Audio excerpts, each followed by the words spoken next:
Boa noite, gente. Vamos começar mais uma sessão didática. Hoje o tema é emergências hiperglicêmicas e a Rafaela quem vai apresentar. Então, bora lá, Rafa, todo seu. Boa noite. Então, meu nome é Rafaela, eu sou residente de Medicina R1 do Odilon Base. Antes de começar, eu vou aproveitar aqui que a gente está demonstrando pela primeira vez a nossa logo. Rafa, sua tela está no primeiro slide sem o modo apresentação ainda. Uai.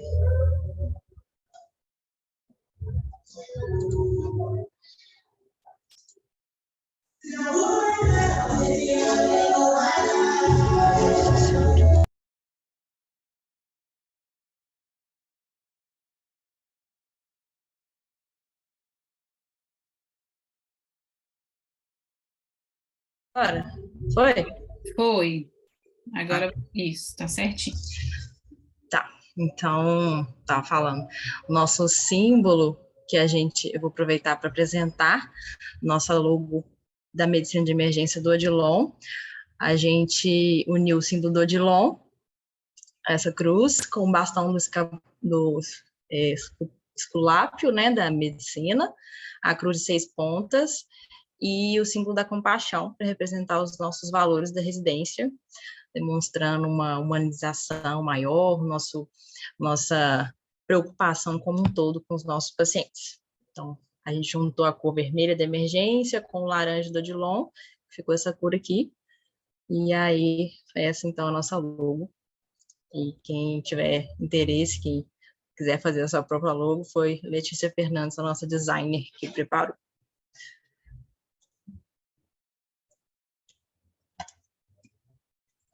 Mas não tô conseguindo passar o slide.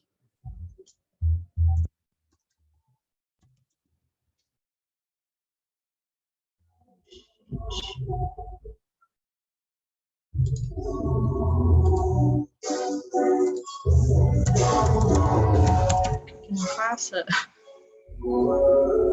Passando não. A Rafa está numa rave. Eu acho também. Secundária, sim. Você tá no somzão aí. Ah, é na rua. Ai, gente, não sei. Clicando não dá também?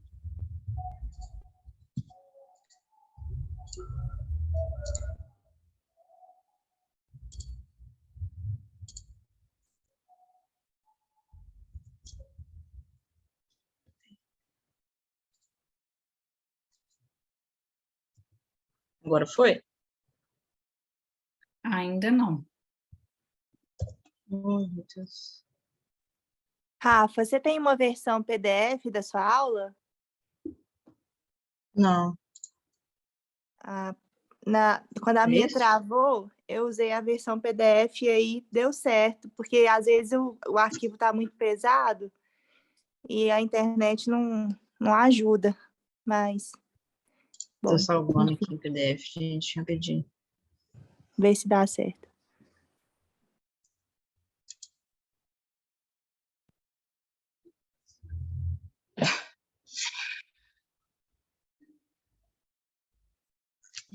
Bom, então, vamos lá.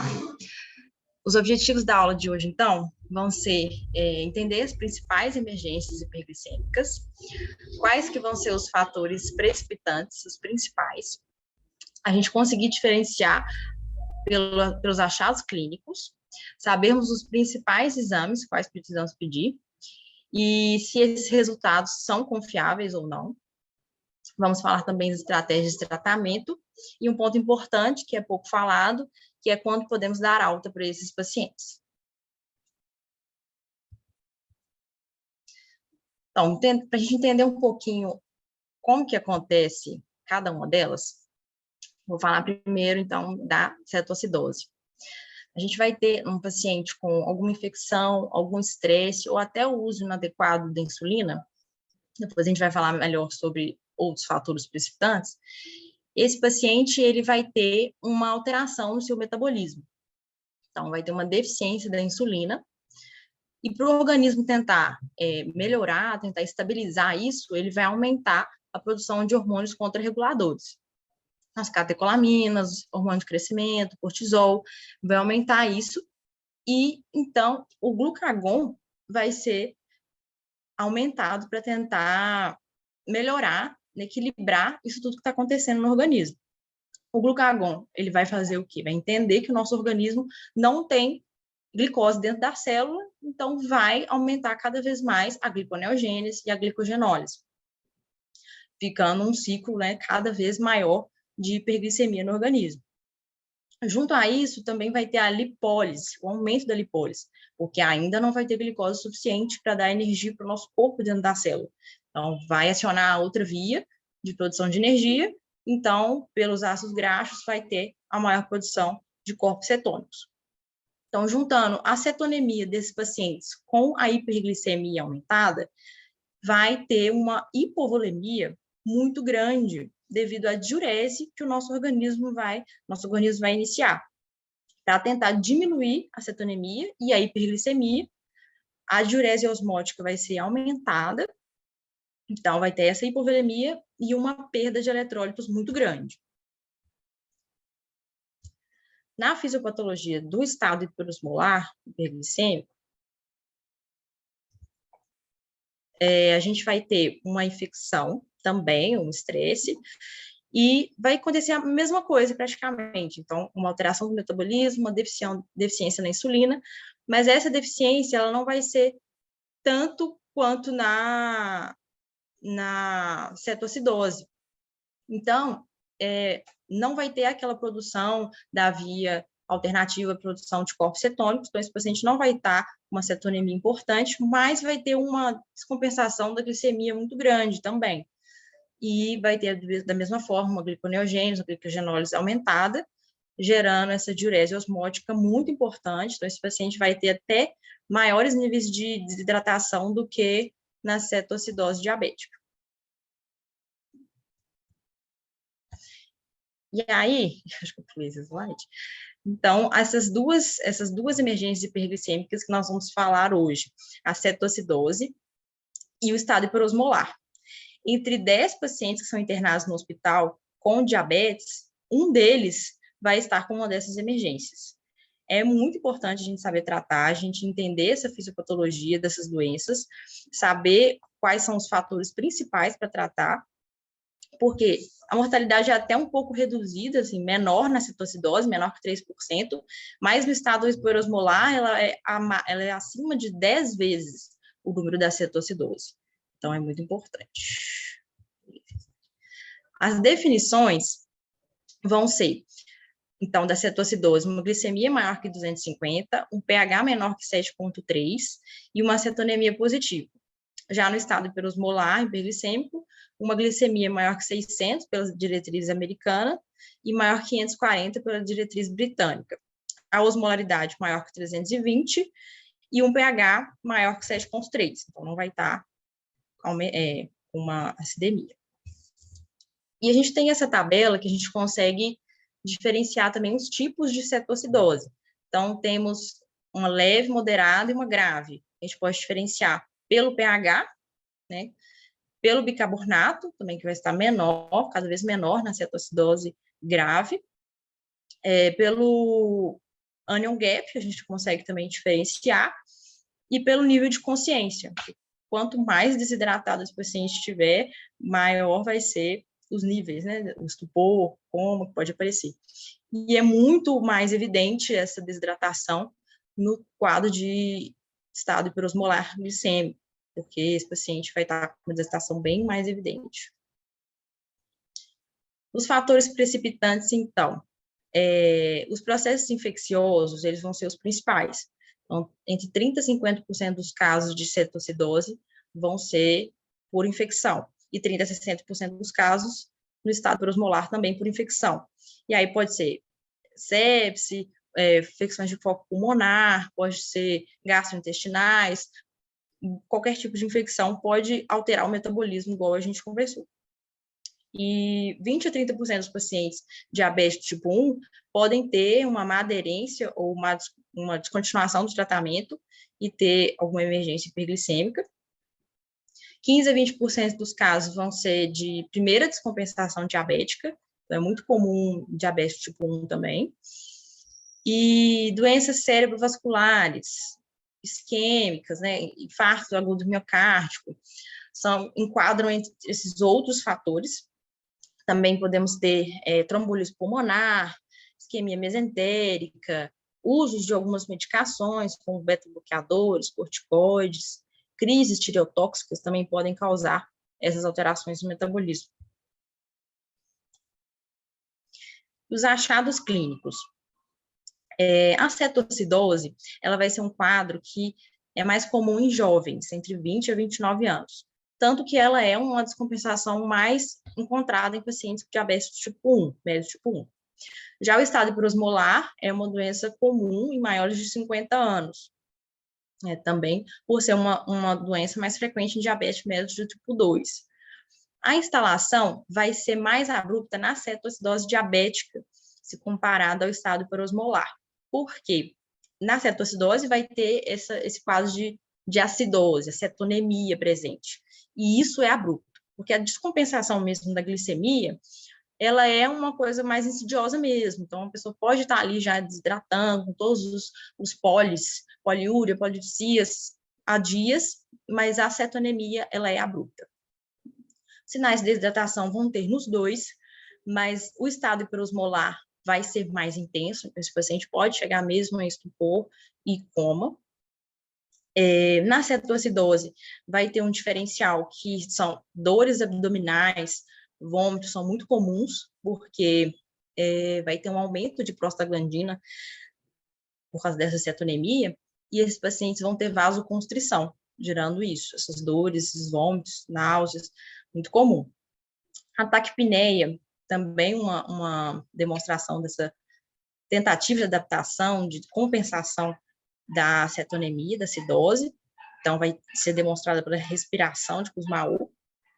E já no estado hiperosmolar, como não tem essa cetonemia, a gente vai ter uma alteração da consciência muito mais importante, porque a osmolaridade vai estar aumentada. Então, não é por causa da cetonemia, que não tem tão intensa, né? É mais por causa dessa osmolaridade aumentada que a consciência vai estar bem mais afetada. E os exames? Quais exames são importantes? Primeiramente, a gente tem que ver a glicose desse paciente. A glicose sérica a gente tem que pedir de 1 em 1 hora. Os eletrólitos a gente também tem que pedir, então, fósforo, potássio, sódio, cloro, todos eles. Esses eletrólitos eles vão estar alterados por causa da diurese osmótica, né? Então, às vezes, pode ser até um falso aumento, por exemplo, no sódio. O sódio pode estar com uma pseudo... O potássio pode estar aumentado, o sódio pode estar baixo, pode estar tudo alterado, por quê? Por causa desse desvio de eixo, então a água saindo do meio intracelular, indo para o extracelular, vai ter toda essa alteração. Os gases sanguíneos, primeiramente a gente tem que pedir a gasometria arterial, até mesmo para a gente já ter esses parâmetros, pH, bicarbonato, a gente já vê alguns eletrólitos na gasometria e conseguir fazer esse diagnóstico. E as outras gasometrias, elas não precisam ser arteriais, elas já podem ser venosas. Também a gente tem que ver se tem essa cetonemia presente. O mais comum é a gente ver pelo beta-hidroxibutirato sanguíneo, mas se não tiver esse recurso, a gente pode ver também pela cetonúria, os corpos cetônicos na urina. Então, esses são os principais que a gente tem que pedir para todo mundo, tem que ser os primeiros. O hemograma também, né, a gente tem que pedir. No hemograma, o que a gente vai ver, principalmente, é a leucocitose. Uma leucocitose entre 10 mil e 15 mil, ela é normal por causa do estresse metabólico que esse organismo está tendo. Mas acima de 25 mil, ela já é uma leucocitose que a gente precisa investigar algum foco infeccioso. Teste de função renal, hepática, a gente também vai pedir, vai estar alterado por causa dessa diurese. Eletrocardiograma a gente vai pedir, raio-x de tórax a gente vai pedir, e alguns outros exames a gente vai pedindo de acordo com as nossas suspeitas de fatores precipitantes mesmo, de causas. Então, a lipase, a gente vai pensando em uma pancreatite, né, que precisa pedir amilase. A troponina, se a gente estiver pensando no infarto agudo, uma hemocultura, urocultura, imagens abdominais, tudo aí vai ser mais direcionado. E aí, o que a gente falou, será que todos esses resultados vão ser confiáveis? Não. Então, a gente tem que fazer alguns cálculos, né, o Annual Gap, para a gente saber, conseguir diferenciar aí até os tipos de cetoacidose, que a gente comentou. O sódio corrigido, porque com o aumento da glicemia vai estar alterado, o aumento, essa diurese, essa desidratação, então a gente tem que corrigir pela fórmula, e a osmolaridade também, para a gente conseguir fazer um diagnóstico do estado hiperosmolar. Tá, então a gente já sabe quais são os principais diagnósticos, cetoacidose e estado hiperosmolar, a gente já sabe os principais fatores precipitantes, a gente já sabe os achados clínicos principais de cada uma, como definir os exames. Agora, a gente tem que saber como que está o nosso paciente e onde que a gente vai tratar, né, onde que ele precisa ir.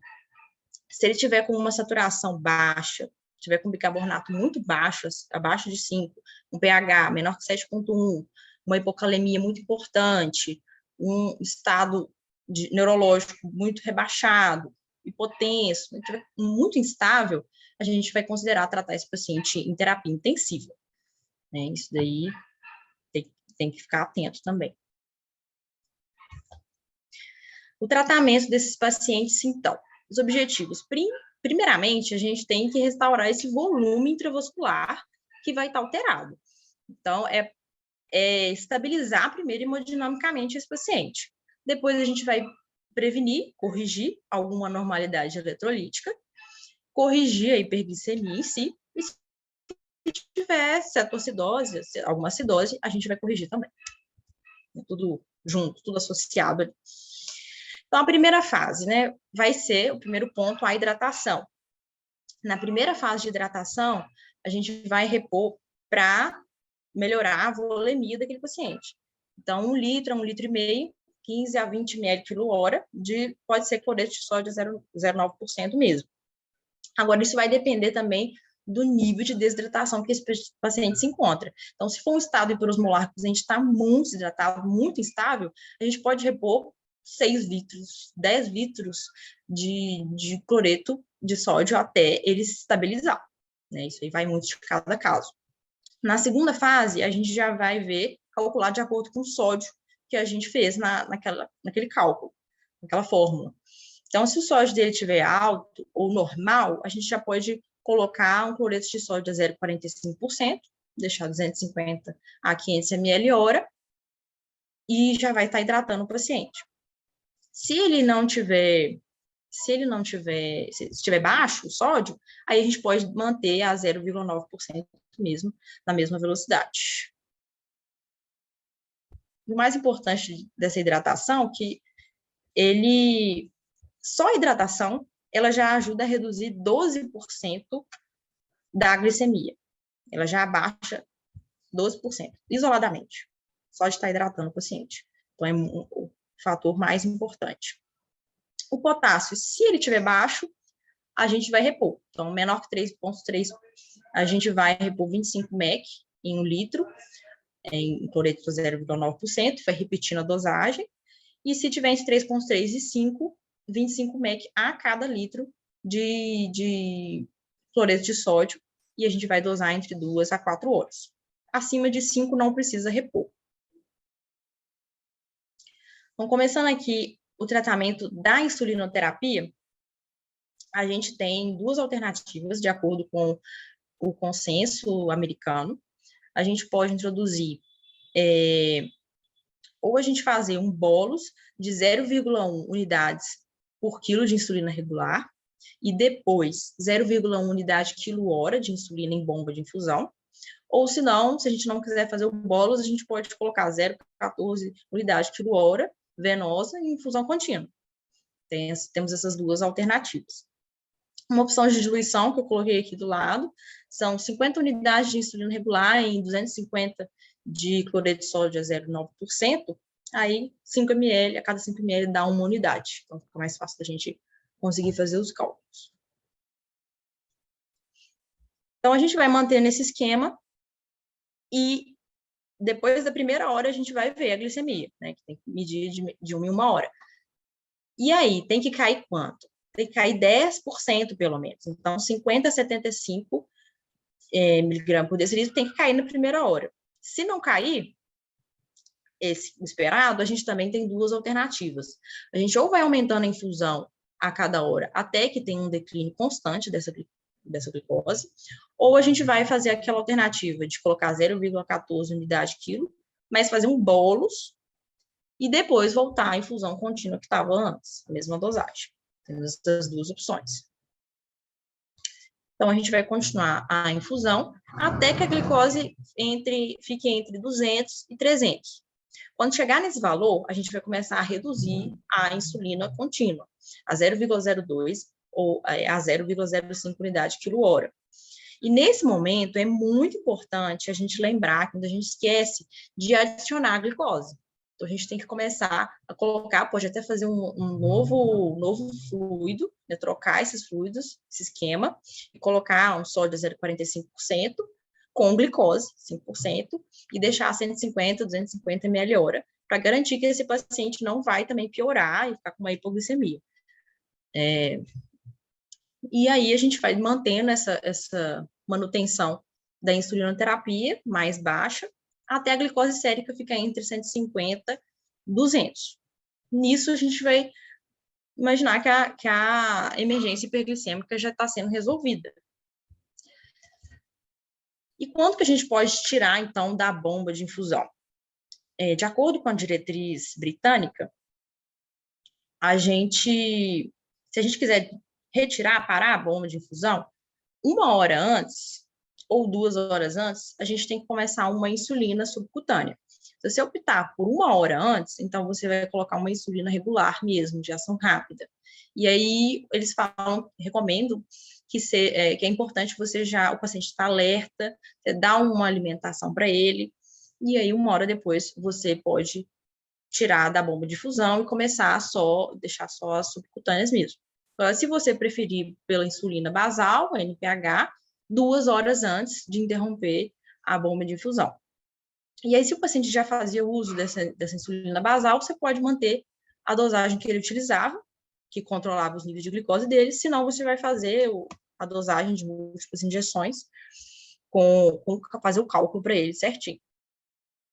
E de acordo com a Sociedade Americana, a gente vai considerar que foi resolvido o caso da emergência hiperglicêmica quando a glicemia estiver abaixo de 200 e tiver 2 mais desses critérios.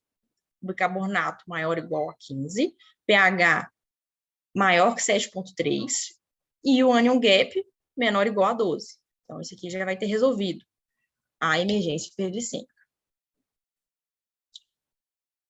O bicarbonato de sódio é muito contraditório, a gente não tem uma certeza, assim, protocolo, nem nada disso. Então, as duas diretrizes falam coisas diferentes, tem argumentos diferentes.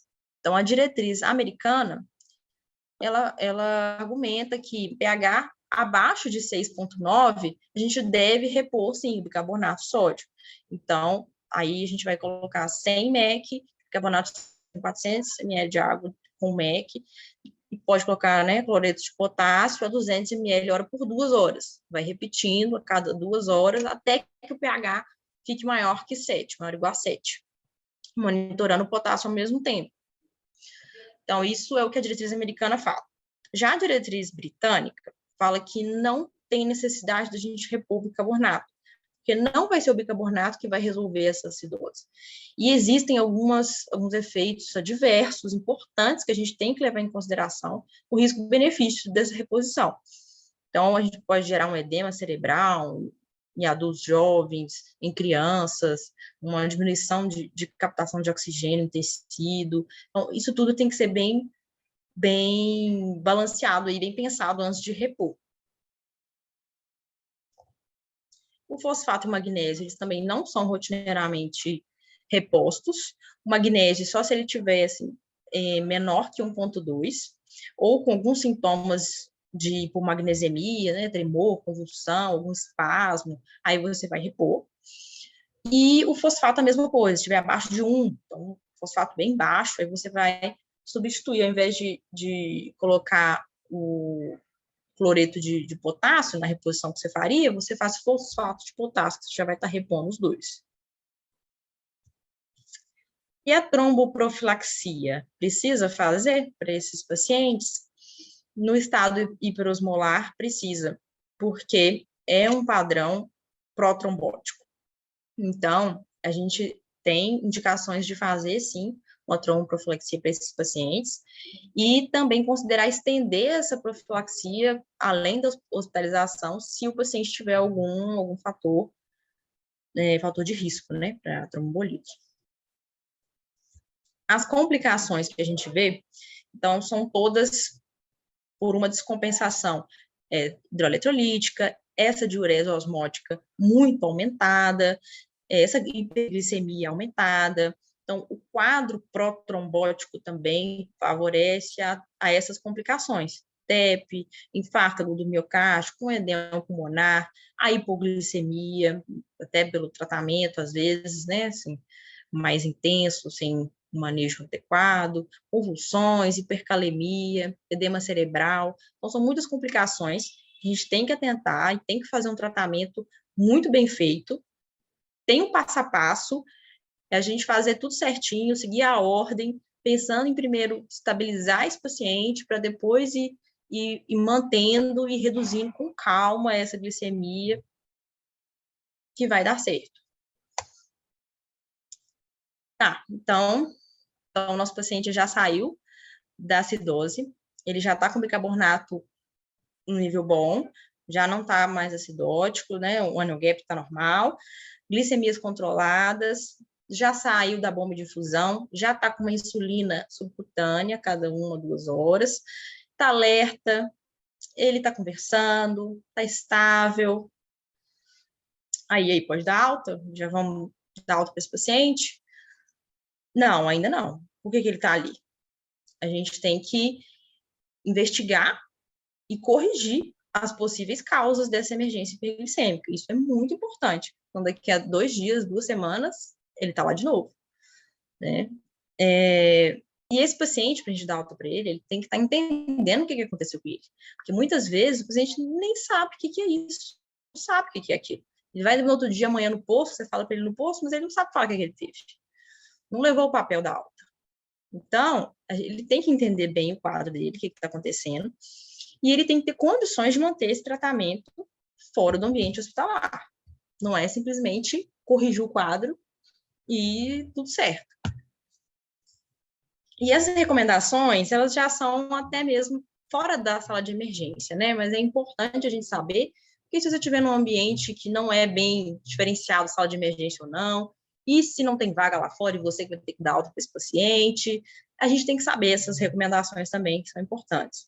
Então, o paciente ele tem que saber como que usa a insulina, ou o profissional que aplica, a gente tem que saber se ele está aplicando da forma correta, tem que educar esse paciente para quando ele tiver com alguma crise, como que ele vai se portar, quando ele tiver com algum quadro de infecção, o que ele tem que fazer, até os remédios sintomáticos para ele, tem que explicar para ele como que funciona isso. Educar a família dele para conseguir enxergar quais são os sinais de desidratação, para quando eles forem levar no hospital, não estar num estado tão grave, tão avançado. Se o paciente ele não usa insulina corretamente, se ele usa inadequado ou não usa, a gente também tem que buscar entender por que isso, se é uma barreira psicológica, se é cultural, econômica, tem que entender isso para ele continuar fazendo o tratamento, ou fazer o tratamento da forma correta. Explicar para ele o uso de drogas, de álcool, que também influencia, é um fator de risco para a cetoacidose. E também uma coisa muito importante é comunicar o cuidador dele para que ele consiga marcar uma consulta para esse paciente para, dentro de 7 dias, depois da alta, ele já está fazendo essa consulta, para ter esse segmento de cuidado. A gente tem que ter essa transição de cuidado, porque senão os pacientes vão estar sempre tendo essas mesmas recorrências de complicações. né? E pode ser chegar uma hora que não dá para resolver mais, não dá tempo de resolver. Tá, então,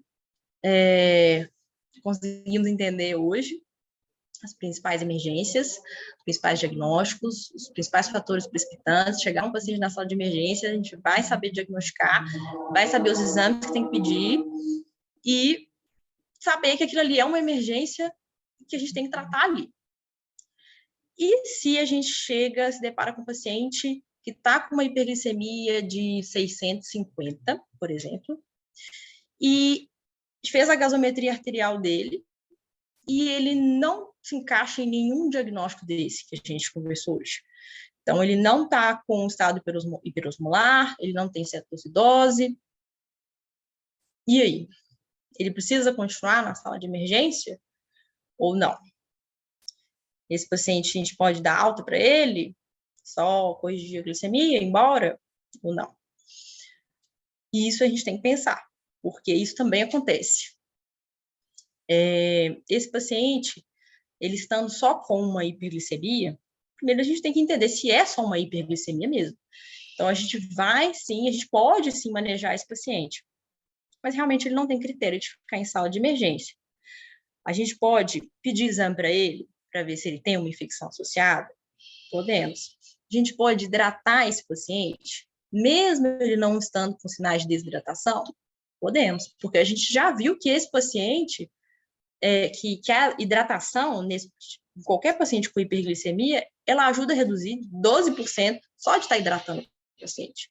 Então, é importante, a gente tem medidas para fazer com o paciente, mesmo ele não sendo uma emergência hiperglicêmica, dessas que a gente conversou hoje.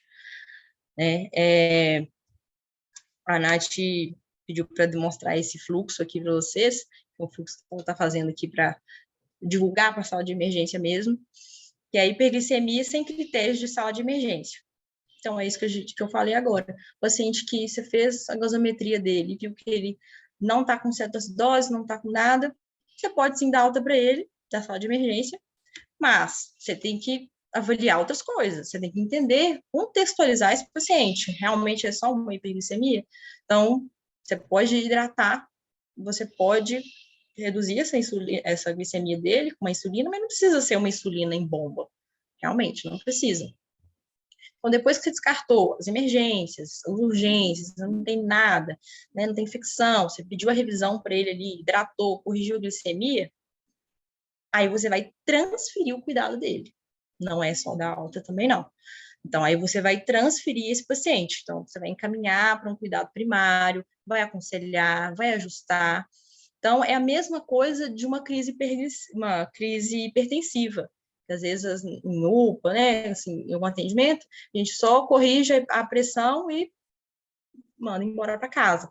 Não é assim, né? A gente tem que entender a contextualização dos nossos pacientes. A gente tem que ver ele como um todo, não só um dado, só um valor no exame dele, né? E é isso. Obrigada, gente. Essas são as minhas referências.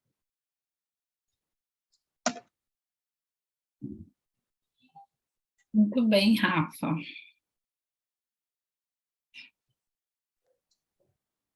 Convidar todo mundo para abrir a câmera, né, para a gente discutir. Teve uma hora que você falou da diluição do soro com a insulina. Geralmente a gente faz 1 unidade para 1 ml mesmo, Rafa.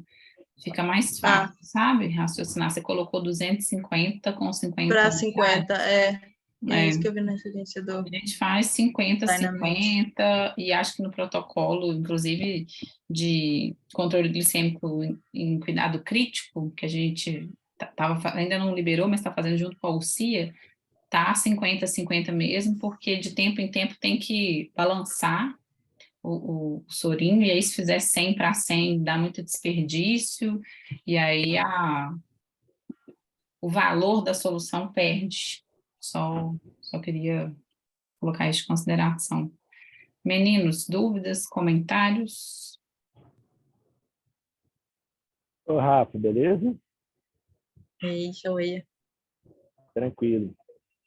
Parabéns, Mauro, que elencou aí os pontos centrais, né, para manejo da condição no setor emergência e que teve como foco o manejo inicial do quadro, né? Isso é bem claro isso. E acho que você fez uma consideração que eu acho que talvez foi muito valiosa, não, foi muito valiosa, certamente, e que eu acho que foi falta de mais a conta nas considerações da aula, principalmente quando os temas são francamente emergenciais. Transferência do cuidado e a plena noção de que esse paciente não é para ser descartado para fora da sala sumariamente ou de forma apressada e que deve ser feito com muito zelo e cuidado para evitar a recidiva do quadro. Não só esse, como de vários outros, né? Volta e meia, assim, a gente toma com certa frenesi para o paciente sair da sala e, com certeza, isso é deletério para o manejo de várias condições e gera risco para os pacientes em várias condições. Então, achei a consideração bem bacana. Eu aprendi uma coisa hoje com você, que foi a tromboprofilaxia no estado hiperosmolar. Conhecimento novo para mim. Obrigado. Que foi o quê? Não, ficou... A tromboprofilaxia no estado hiperosmolar. Tromboprofilaxia, né? Muito bem. Obrigada. Ô, Rafa, bom, parabéns aí pela aula, um tema muito, muito recorrente, né, nos nossos plantões de saúde de emergência. Eu fiquei com uma dúvida no início, quando você falou sobre o cuidado ali naqueles primeiros momentos do paciente, quando ele dá a entrada na sala. Você falou que a gente tem que monitorizar a glicemia sérica de 1 em 1 hora. Eu fiquei só na dúvida se era glicemia sérica ou capilar. Pode ser capilar. Pode ser capilar, não tem que ser sérica, não. Não, a gente tem que Entendi. fazer uma sérica, né, a princípio, no início, mas para poder monitorizar de 1 hora pode ser capilar. Acaba que, dependendo da gravidade, a gente vai fazendo gasto, né? Para ir vendo como o paciente está melhorando. E aí acaba sendo sérica por causa disso. E é uma coisa que reforçar, que a Rafa falou, né? A primeira gase é arterial, mas as próximas vão ser venosas. E aí na venosa já tem glicemia, então a gente acaba usando ela mesmo para guiar as próximas condutas, né? Entendi. Beleza. A gente tem que ficar de olho no sódio, tem que ficar de olho no potássio, tem que ficar de olho na glicemia, tem que ver o pH, então é a gaso mesmo, né, que a gente faz.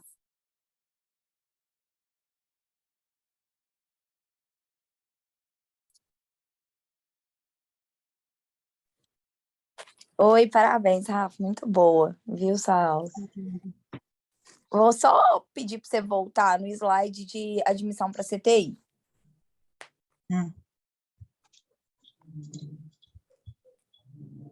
Ixi.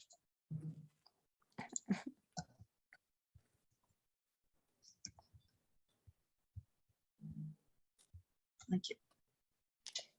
Esses critérios, assim, embora estejam escritos, com certeza, né? Você tirou isso de algum lugar? Óbvio, a gente sabe que a gente tem embasamento. Um potássio de 3 na admissão não vai me fazer pedir vaga para paciente no CTI. O paciente que chegou com pH de 7,1, se ele for adequadamente tratado, igual você falou, eu não vou pedir vaga para o CTI desse paciente imediatamente, porque a gente tem que pensar, tanto é que a própria ADA, quando eles colocam outros critérios na ADA, na Associação Americana de Diabetes.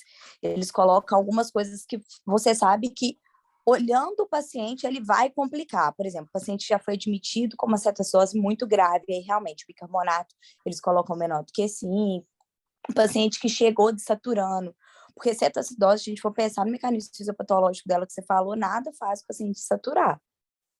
Então, tem alguma coisa de base em o paciente que é idoso ou que já é multimórbido.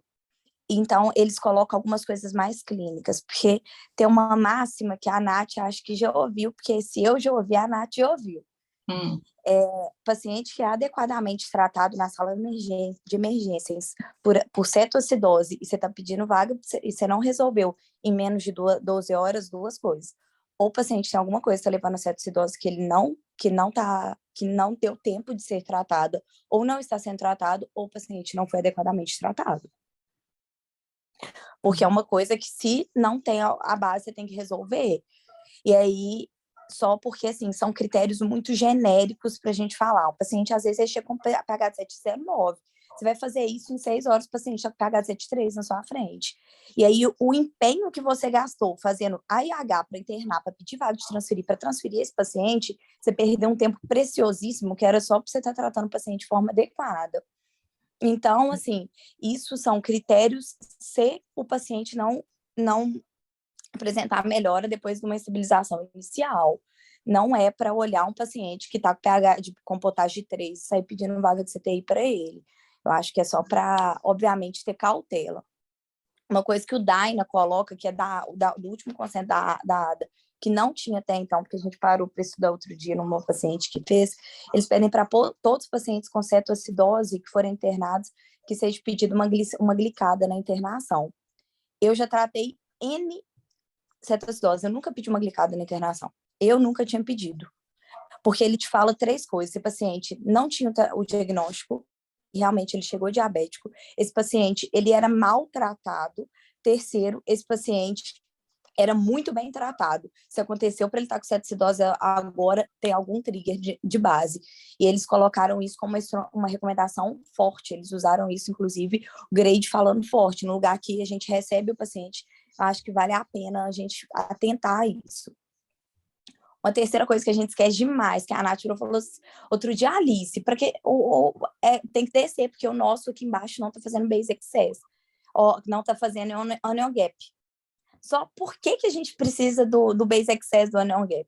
Só eles pedem para você considerar a reposição com base no base, e o onion gap, ele fala não só, ele entrou como critério de resolução. Se o paciente está com pH de maior do que 7,3, o bicarbonato ainda está de 14, talvez foi um estudo isquêmico que fez ele não estar tolerando, não estar depledando a reserva alcalina por NTA agora.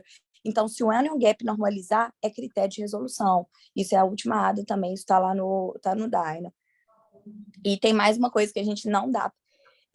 E aí, lembrar também que se o anion gap está normal e a gente está cunhando como cetoacidose, o paciente que chegou com pressão baixa, está desidratado, glicemia está de 300, pH de 7,1, bicarbonato de 14. O que a gente vai pensar? Cetoacidose. Esse paciente pode estar séptico com uma hiperglicemia reacional que está fazendo 280 e, na verdade, a gente está comendo bola disso daí? Pode. Como que a gente vai fazer? Às vezes a gente foca nisso. Se o anion gap do paciente estiver normal, descartou. Não é cetoacidose. Então tem que bisoiar rapidinho o anion gap do paciente. Porque talvez a acidose dele é lática. Você não olhou, mas o lactato dele está de 9, 10. O anion gap vai estar aumentado, óbvio, mas é critério diagnóstico. E outra coisa é atentar para os inibidores de SGLT2 aí, que o pessoal está despencando agora, que a cetoacidose euglicêmica. E é aí que o anion gap vem para quebrar a gente, porque se o pH está abaixo, o carbonato está abaixo, o paciente usa SGLT2 e o anion gap está lá em cima, a gente tem que desconfiar e tratar tal como. E aí é desafio para tratar, porque o nosso protocolo não está valendo, porque o paciente já vai partir de uma glicose muito baixa, você já vai estar tratando o paciente com glicose de 100. Então, o time da glicemia ele é muito mais difícil. Às vezes, você começa fazendo reposição volêmica com SGI de cara no doente. Mas, enfim, é só porque esses dias a gente teve que parar para estudar, porque o paciente fez uma cetoacidose dentro do CTI, numa fase tardia para a gente. E aí foram coisas que eu nunca tinha tentado e que eu abri minhas anotações do dia aqui para ver mesmo. Ótimo, ótimo saber essa parte aí mesmo, mais específica. Obrigada, Alice. Nesses critérios de CTI, né, voltando, na sala vermelha, principalmente, a gente tira a foto do momento. Não, então, quando eu chego lá, eu falo assim, qual que é a foto agora? Né? A foto são 4 necessidades de CTI, 4 necessidades de enfermaria. Então, acho que, né, nos guidelines, acho que a foto deles muda muito rápido, porque você tira a foto e consegue as vagas, você tira a foto e consegue, o nosso não, né? Então, o comentário da Alice ele já é mais adaptado à nossa realidade, que não é esse... Chegou na sala de emergência, viu que é uma cetoacidose grave, tem um bicarbonato menor que 5, já vai conseguir uma vaga de CTI. Às vezes a gente tira a foto que precisa no CTI, quando a vaga saiu, o paciente já está na casa dele, né? Então, é um comentário mais adaptado à nossa realidade, mas a gente vai continuar pedindo CTI para ele na emergência. Só fazer o equilíbrio entre não vai perder tempo em fazer a IAH e fazer contato, ligar para o NIR para conseguir a vaga, e esquecer de tratar o paciente nessas primeiras horas, porque você focar mais, se você tiver que escolher uma coisa, você vai tratar ele, obviamente, porque pode ser que daqui a pouco ele não, e o mais provável é que ele não vai precisar de CTI. Mas tem que lembrar dos critérios e quando pensar que tem alguma coisa errada que não está batendo, né? Sobre o anion gap, nosso gasômetro não tem mais anion gap na UPA, né? Não me quebra as cabeças aqui. Mas tem como calcular, sai todos os íons. Eu conferi com os meninos lá em cima outro dia. Lá em cima, é? Sai Não, direitinho, mas sai o coloca- sódio, sai o bicarbonato, sai o cloro. Então não tem como. Ele só não calcula automático, é só você pegar a calculadora e Mas fazer. lá em cima não dosa cloro mais, não. Não Então dosa ferrou. cloro mesmo, não.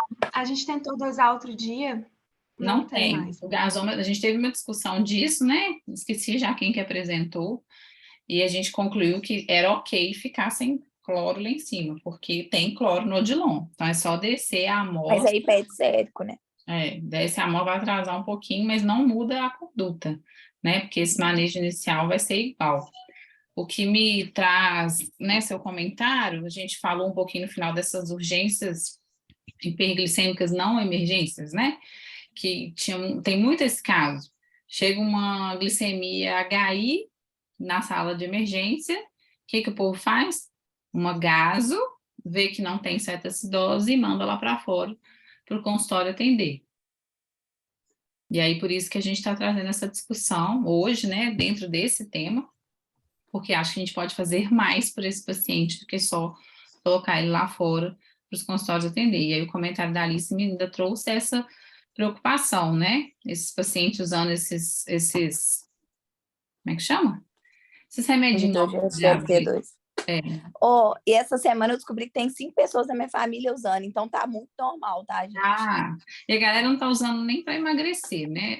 Nem para tratar diabetes, né? E aí mistura tudo, as recomendações, mas não é tão nossa realidade, mas tem que lembrar e considerar isso, né? Diga, Bernardo. Nath, essa parte, a gente já conversou isso várias vezes, de encaminhar o paciente para o consultório assim, de forma mais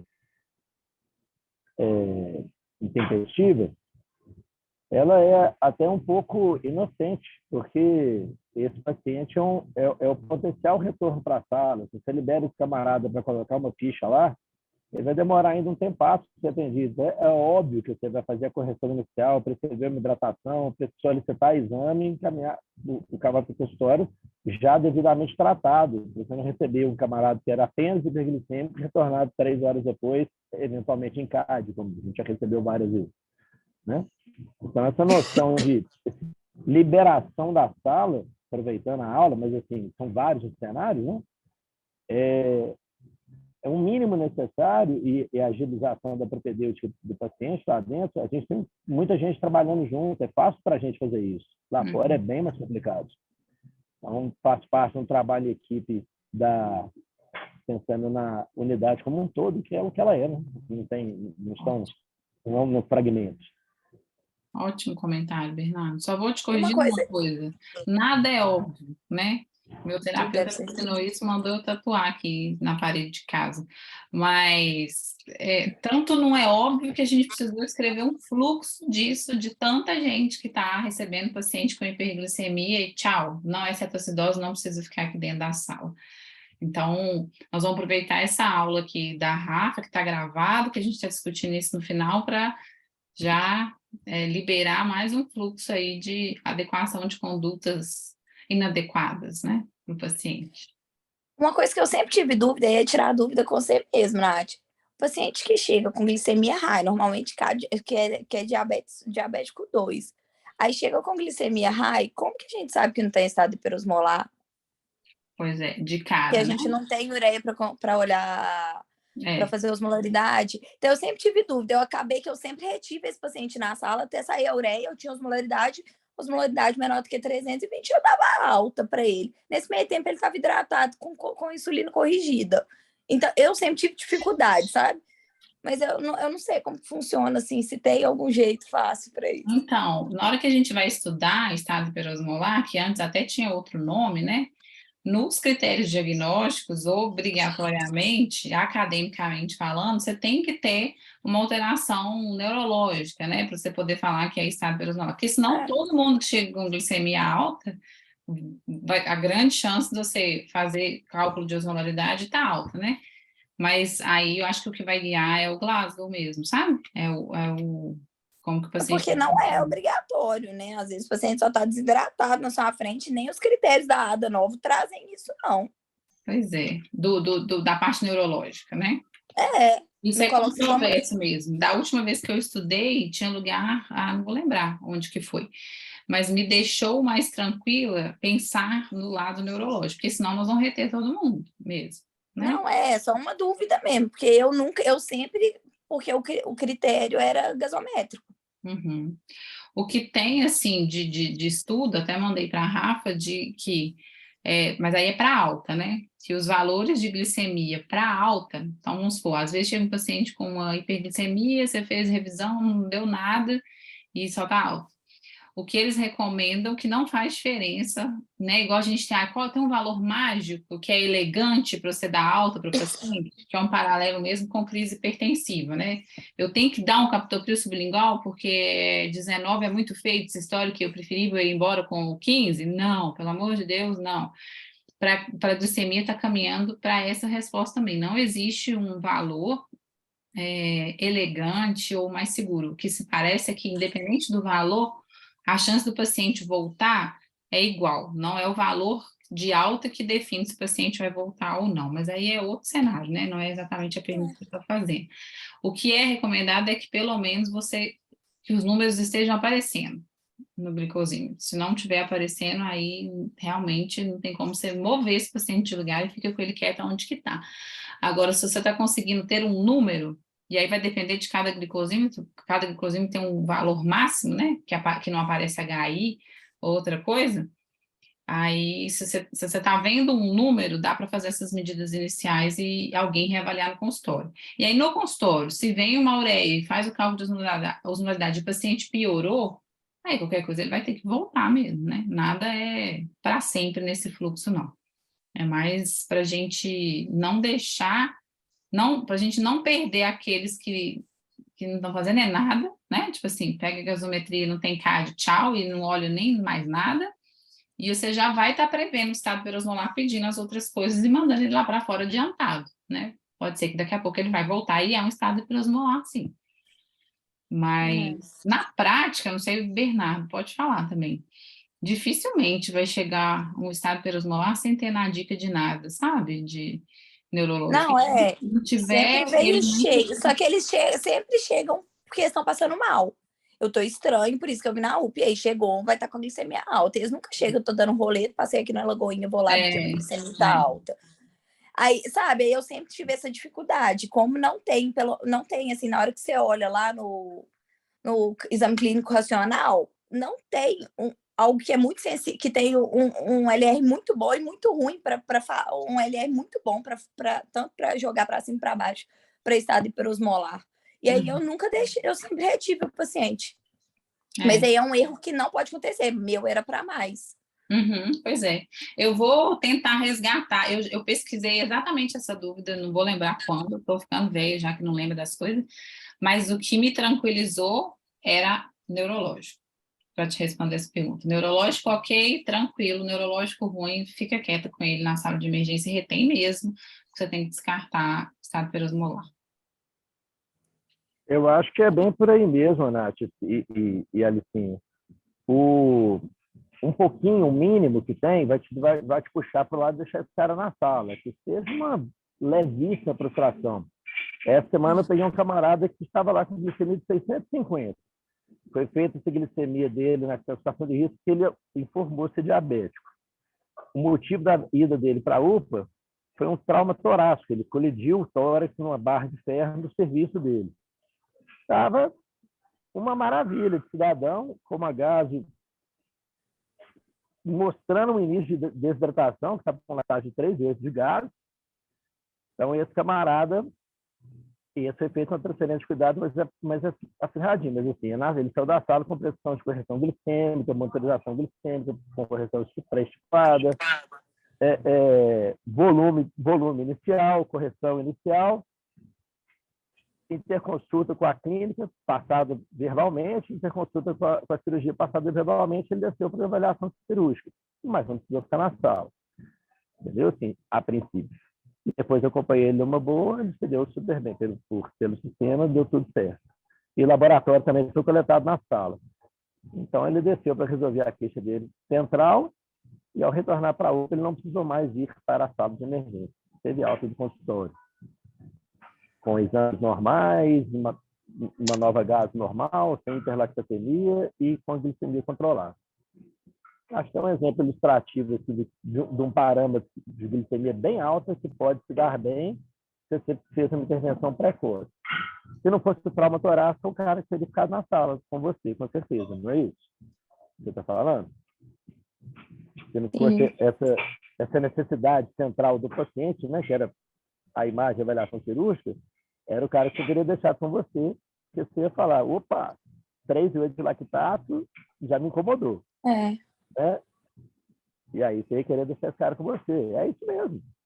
E se ele tivesse minimamente confuso, você ia protelar a avaliação cirúrgica dele, porque era zero emergencial. Ela não tinha nenhuma limitação, nem álgica por causa do trauma. Né? Eu acho que a gente está junto. Todo mundo. Puxar para um lado minimamente laboratorial, seja um lactatozinho tocado, mas, opa, isso aqui é a hora de eu atuar. Esse trem aqui não degringolar. Ou um caso já que chegue claramente sintomático, né? Discretamente confuso, seja pelo exame, não interessa, o caso é nosso mesmo, a gente não tem que ir lá para fora de jeito nenhum. Acho que é isso, gente. Óligo sintomático. A gente tem os dois cenários, né? A gente não tem unidade intermediária, que é o que as literaturas externas têm, né? De CAD leve e às vezes até moderado. O paciente está muito bem, tolerando ingesta oral, eles vão ficar em unidade intermediária, eles não vão ficar nem na sala de emergência. E fala até em sala de emergência, CAD leve, você poder tratar com insulina subcutânea em vez de venosa e de lá da alta para casa. Né? Então, acho que isso aí a gente faz para menos, porque a gente não tem essa geografia lá que eles têm, né? E agora o que a gente faz para mais é não diagnosticar necessidade do paciente ficar monitorizado, ou pelo menos de acolher o paciente, que mesmo que ele vá lá para fora, ele precisa de transferir o cuidado e precisa de reavaliar, sabe? Isso aí, às vezes, a gente faz para mais erroneamente mesmo. Acho que é isso, né, gente? Nós estamos esgotando nosso tempo aqui. Isabel, você está querendo fazer alguma pergunta? Seu nomezinho apareceu para mim? Acho que não, né? Tranquilo. Então tá. Muito bem, gente. Vai ficar aqui gravado para outras pessoas assistirem depois, para a gente começar a fazer diferença não só na CAD estado perosmolar, como na hiperglicemia sem critérios de sala de emergência. Né, Rafa? Muito obrigada. Parabéns pela apresentação. Falou de maneira muito, né, apropriando do conteúdo. Acho que é isso. Ficou viva, né, Rafa? Tá tudo bem. Tá, essas confusões no início aí, né? Os slides não pegou, não sei o que aconteceu, mas deu certo. Então tá, gente. Bom feriado para quem vem ter feriado, bom trabalho para quem vai trabalhar amanhã, que nem eu. Beijo para vocês, boa noite. Isso, tchau, boa noite.